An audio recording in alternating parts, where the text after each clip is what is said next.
Simeta Joy, and I am the project officer for the Clean Energy project under DIF. And we are located here in Kiryandongo as implementing partners, and it's basically installing clean energy kiosks in the settlement.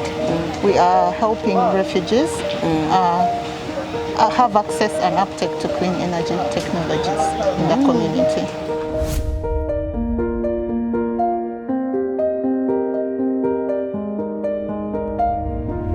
My name's I'm called Team Evelyn.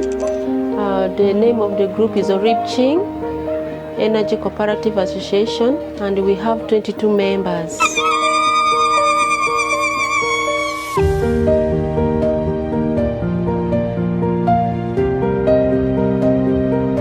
Before, we were not knowing how to save, how to keep records of our saving.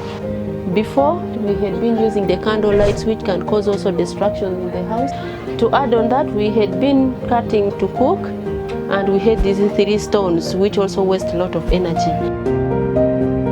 In Kiryandongo, we carried out a research, and we found out 99% of them are not taking clean boiled water.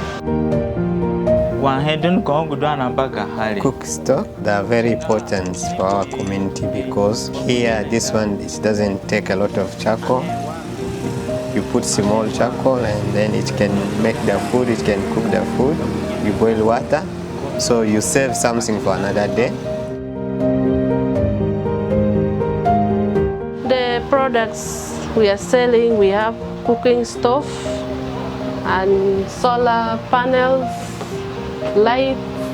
It is helping because, you know, with the omeme, it can go anytime, but this one, you can just use the natural resources, which is sunlight. That is how it is helping us. What we are doing as ENVenture, we really need support. We really need that funding. Our women have no access to clean energy technologies. They have no access to appliances to make their lives better. We have no access to clean technology products in settlements.